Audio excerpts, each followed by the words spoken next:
L'idéal. Idéal, idéal.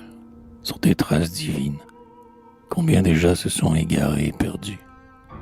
Les meilleurs d'entre nous sont ceux que tu fascines. Ils se rendent à toi sans s'être défendus. Ce n'est point lâcheté, mais fougue involontaire. Besoin d'essor, dégoût de tout ce qui périt. Pur désir d'échapper à l'affreux terre-à-terre, à ce joug du réel qui courbe et qui meurtrit. Séducteur souverain, c'est ta main qui les aide, à secouer leurs chaînes, à jeter leurs fardeaux. Et quand la vérité les trouble et les obsède, tu mets devant leurs yeux ton prisme ou ton bandeau. Afin de mieux tromper leur âme inassouvie, tu prends le nom d'amour en traversant leur vie. À ta voix ils feront, passagers ici-bas, du désir affolé leur boussole suprême. Dans l'incommensurable, ils ouvrent leur compas. L'objet de leur poursuite est l'impossible même. Il leur faut avant tout ce qui n'existe pas. Par un courant fatal poussé vers le mirage, ayant perdu leur lest, jetés leur aviron. D'avance ils sont, hélas, dévolus au naufrage. Si la réalité seule est le vrai rivage, plutôt qu'à d'aborder, ils s'écrieraient « Sombrons ». Sombrez donc, sombrez tous, les uns après les autres. Toi qui n'attends qu'au ciel, comme toi qui te vautres. À tous deux, l'idéal ouvre un gouffre enchanté, qu'il soit l'amour divin ou bien la volupté. Mais avant de partir, chacun pour son abîme, soit un commun éclair, ne fût-ce qu'un moment. Le débauché splendide et l'ascète sublime se seront rencontrés dans le même tourment.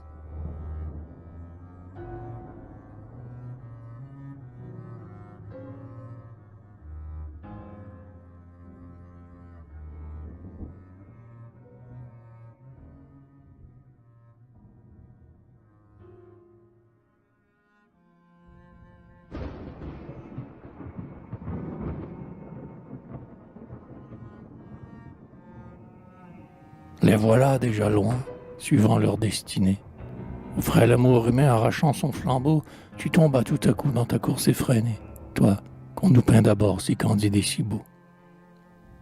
Victime du désir, plein d'une ardeur étrange, tu t'acharnais en vain à fouiller dans la fange et descendais toujours sans cesser d'aspirer.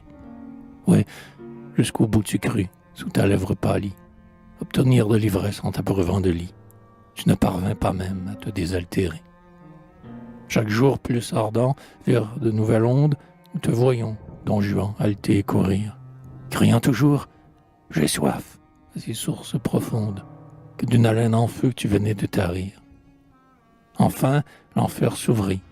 Dans ce gouffre des âmes, tu t'es précipité, plongeur passionné. Et qu'as-tu découvert? Des démons et des flammes. Mais tu les connaissais avant d'être damné.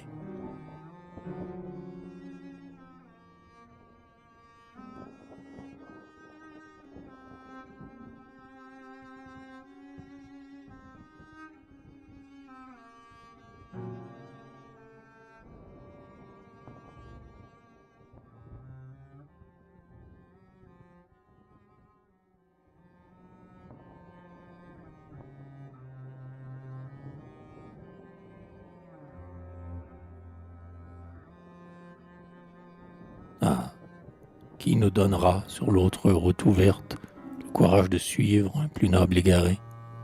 Il n'en périt pas moins, le divin fut sa perte. C'est vers en haut qu'il prit son vol désespéré. À l'ardeur de ses vœux que ce monde eût déçu, et quand les passions tentaient de l'agiter, c'est du côté du ciel qu'il cherchait une issue, sachant que toute flamme est faite pour monter. Non, malgré la jeunesse et sa fougue et ses fièvres, il ne vous connut point, transport avilissant. Et le jeune homme ardent n'a pas sali ses lèvres, tout altéré qu'il fut, au vase impur des sens. Cas de commun son âme avec la chair fragile, dut sa force se perdre en des élans ingrats, plutôt que d'embrasser une idole d'argile. Au fantôme divin, il a tendu les bras. S'il crut parfois sentir, le grand visionnaire, battre le cœur d'un Dieu sur son cœur de chrétien, c'est que pour l'animer, ce cœur imaginaire, il lui prêtait à l'amour qui débordait du sien. Toi, son premier flambeau, science, il te renie. le miracle et sa loi. Vers un monde inconnu, des ailes le portaient, d'envergure infinie, dans l'illusion pure, elles l'ont soutenu. Des mains de l'idéal, et préparée pour elle, cette dominatrice absolue et cruelle, la foi t'a pris, Pascal, et ne t'a plus rendu. Que ta raison résiste, aussitôt tu t'accables. En un jour solennel coupant ces derniers câbles, tu lanças vers le ciel ton esquif éperdu. Seul but de ton essor, vertigineux, rapide, l'abîme était en haut, mais profond, mais perfide, qui t'attirait à lui comme un divin aimant. Aussi, sans t'arrêter, tu montais en plein vide. Pour ton âme emporter toujours plus avide, l'ascension s'achève en engloutissement.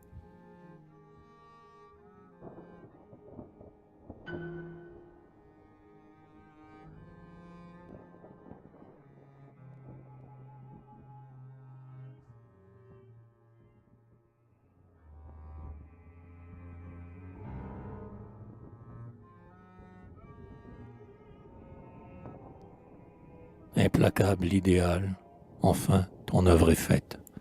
Au gré de tes désirs, sous ton souffle enivrant, le supplice fut double et double la défaite.